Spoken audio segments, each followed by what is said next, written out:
What's up, guys? This is Alex. I'm here with another high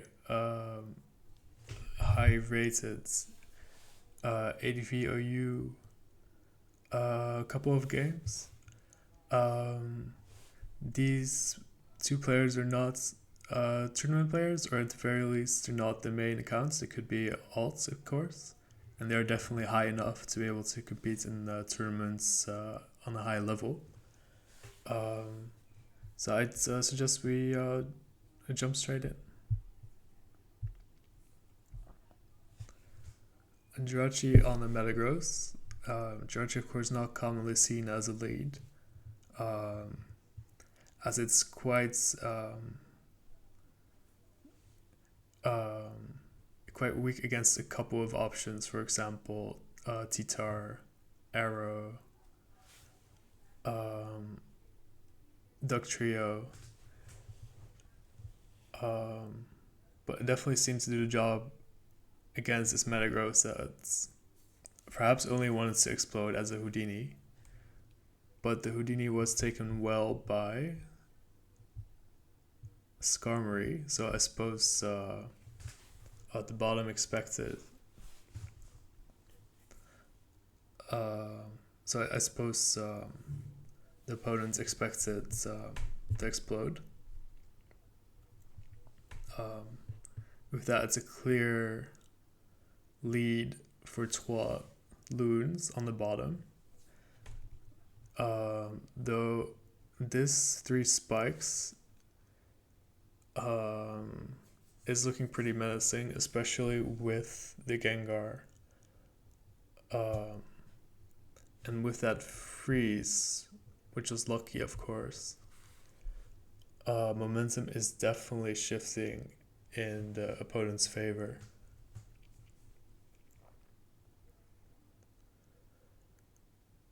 Twat Loons is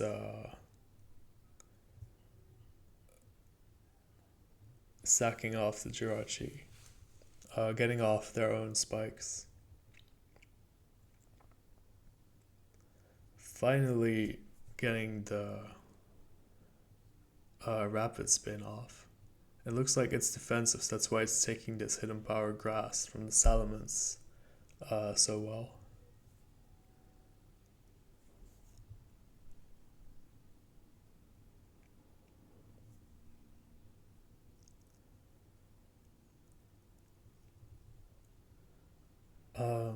Not happening too much, even though we are getting the Sable Eye. Um, it's useful as a knockoff user. It does recover. Um, it does little damage and has not that much HP, but and it's not often seen in tournaments. But you're seeing it do something here.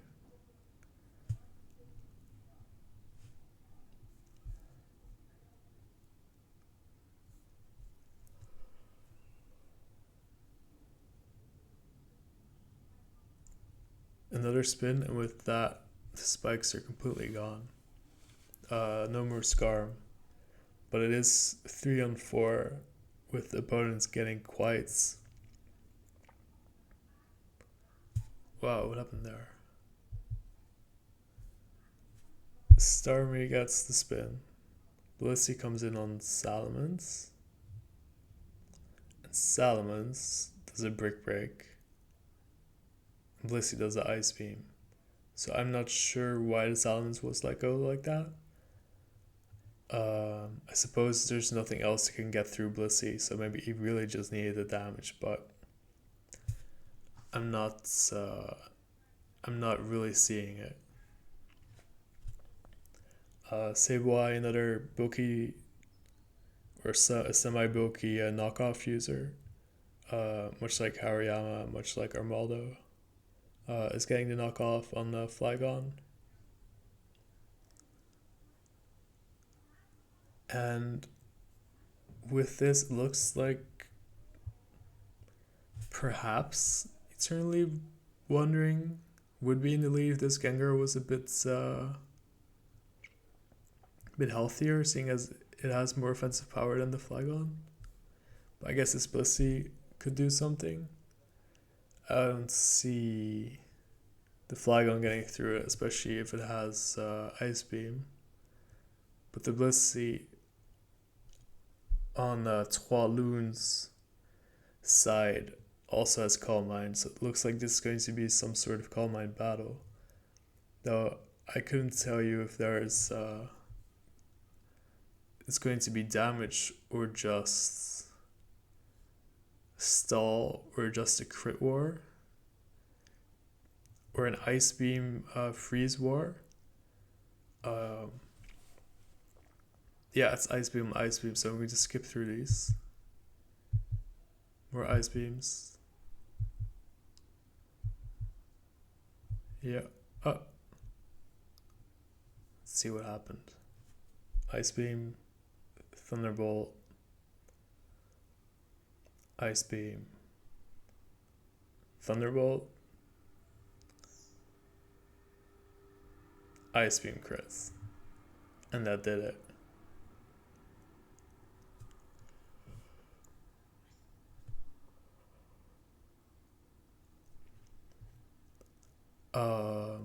So I suppose it did end with the crit war.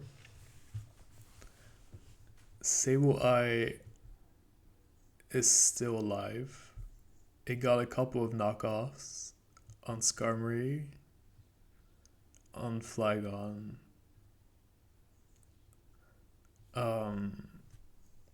So it makes a showing and it does what it's supposed to. It doesn't die, which anytime I've seen it before, it just dies. It can do Will-O-Wisp, I think, as well. So it has quite a good moveset, but its stats are just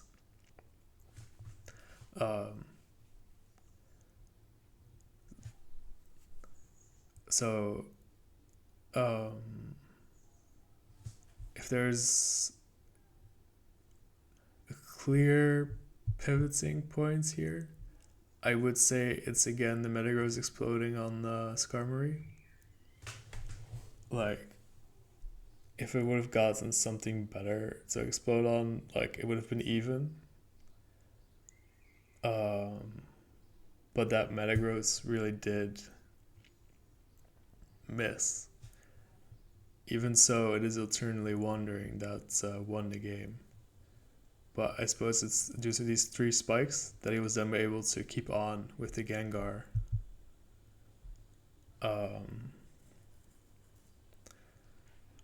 On the Scar. Yeah, those 3 spikes ended up doing quite a lot of damage. And with that, it ended with, a tie, I suppose, in the end. It was the Metagross and the spikes that started off, and it ended off with what could have been a tie. But was a coin flip in the end. For our next game, we've got another Vapicuno game. The reason we've got so many of these is because he is, he's extremely high on the ladder, but he's also, like, a lot of high ladder players don't show their replays, and Vapicuno does, apparently. So that's why we're seeing a lot of their games.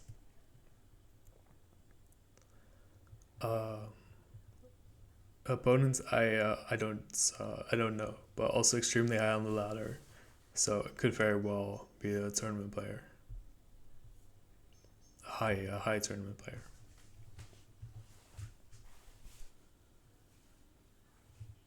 And Zap goes out on Swampert, and T-Tar takes the opportunity to get a sub up, and just takes the damage of a Focus Punch. Definitely does a reasonable amount in Swampert, which is really nice if you want to get the T-Tar in again later. Like, Swampert's going to have to think twice about getting Focus Punched again. Focus Punch of Swampert, but Closer does get 1 spike off at least. A Surf on the Celebi? Yeah, Closer just wants to get out of there.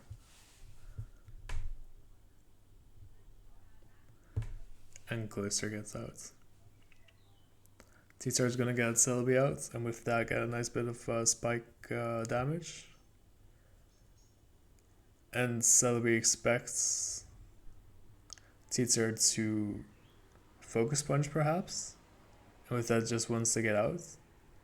It seems a bit risky, but like I said earlier, like that Swampert is extremely important against the T-Tar on the other team, especially if there's no other rock resists. So perhaps it was perhaps it was perhaps it was calculated. Perhaps it was a calculated risk, but it didn't pay off.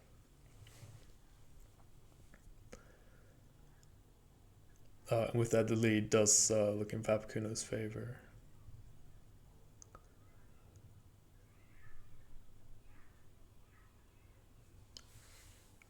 Vapakuno's own Swampert coming in on the T-Tar that's parad.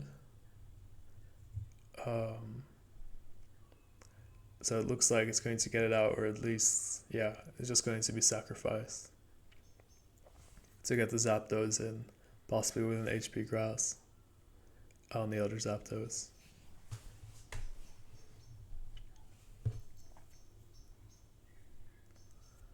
Just going to trade down, knowing that that opponent is going to keep his Zapdos, seeing as the other Zapdos of Vapakuno is slower. But Vapakuno seems to be accepting this. A parallel Zapdos is not going to do too much against what's been revealed. In comes the Gengar, possibly hoping for an Earthquake, but getting hit quite hard with the Hydro Pump. But it's going to get the Hypnosis off and hit. That is a coin flip, so it's very it's quite lucky for Vapakuno. With that, the lead does seem to be shifting towards him, and the Giga Drain, which the opponent might not have been expecting, allows it to live another Hydro Pump and get the Swampert down. So it's 4-3. Zapdos is sleeping. Starmie is healthy. But this does look like it's just about over. Hidden Power Grass on Hidden Power Bug on T-Tar. It's gonna get the Starmie quite low. I don't know if he has something that's faster. Yeah, he just wants to clean up with the arrow.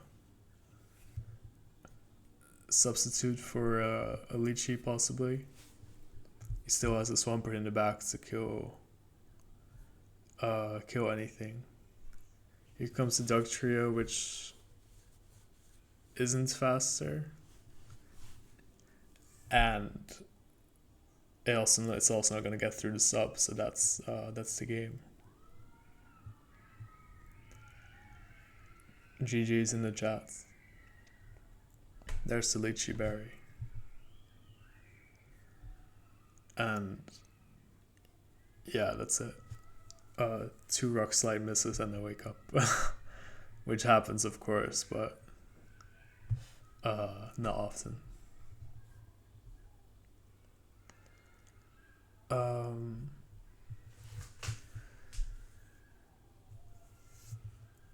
This game started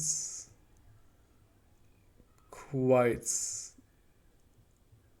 strong, I feel like, for Vapakuno, seeing as he got his spike off and Mike, you didn't have a spinner, so Cloister did its job.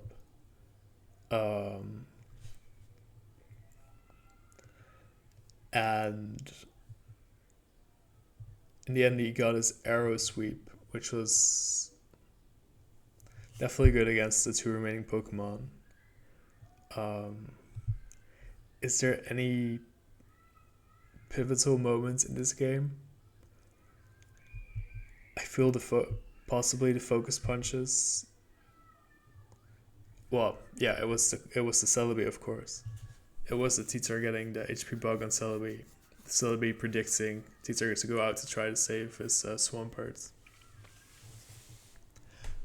And from there it was just downhill, because what are you going to do against Swampert without a Celebi.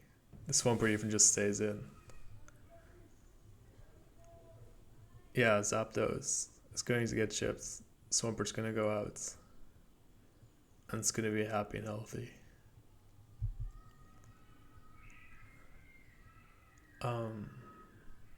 Alright, well, let's get on to the last game.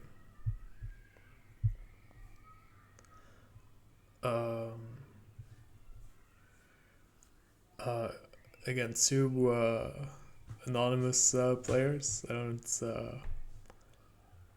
don't know them in any case. The nickname Cocomelon is, of course, referring to the, some would say, predatory YouTube channel for children who definitely prioritize engagement over substance. But let's get into it, see what they can do. Definitely very high rated game. So Breloom against the Smeargle. The Breloom is as a spike sack, presumably because it's very hard to get it back in, seeing as it's so fragile. And sleep sack, I mean, of course. And Smeargle gets a sack, and Smeargle gets a spike. And Meta is going to get the Blissey out of there. And Skarmory is going to take Meteor Mashes and get a spike. Metagross possibly hoping for a raise. 20%, so that's 60% by now to have gotten it. And with that, it would definitely be more of a threat to Skarmory. But it is getting its layers off. And with already this, like, the Smeargle on the team, like, I don't know if it doesn't necessarily means it doesn't have a spinner, but it is kind of like a pure supportive slot, so I feel like it does make it less likely. But either way, the Skarmory is still alive. It can still heal up. So even if the spikes get spun away, it's still there.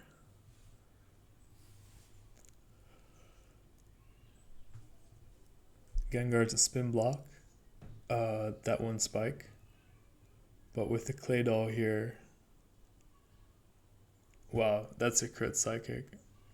And Gengar would have survived that otherwise. So this Claydol chooses not to spin but to explode, so the Duck Trio can get rid of the Metagross, which is definitely necessary because that Skarmory is not going to take more Metagross, and I don't see it having another resist for it in the back. So taking the spike so it can get rid of Metagross.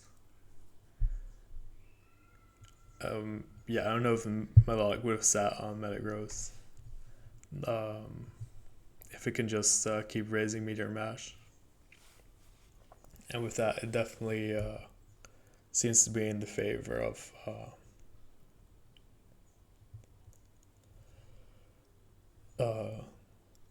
our side, in the favor of Cocomelon.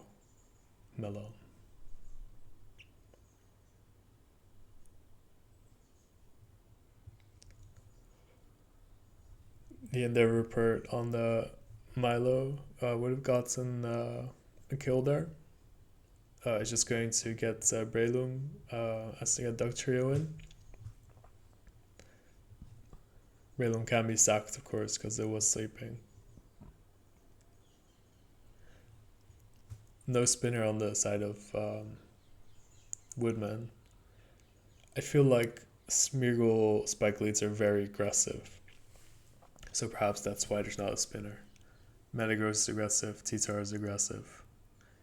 The only real defensive mic drop. The only real offensive defensive part on the Woodman's team is Swampert as Rock Resist. Arrow is going to play with Milotic for a while, but we can see the writing on the wall here, even with the crits. It's not going to do much, so I'm going to skip through this. And that was it.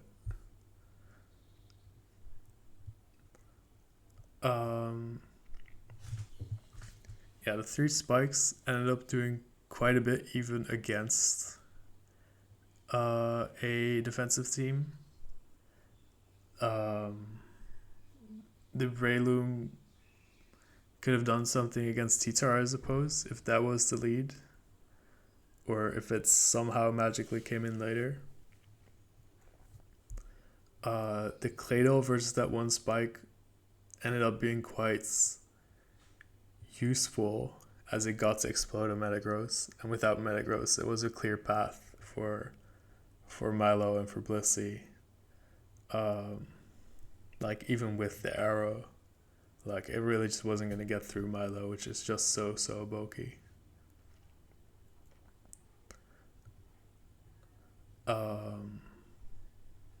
Yeah. So that was it for these games. Feel free to leave a like, comment, subscribe, and perhaps see you in the next one.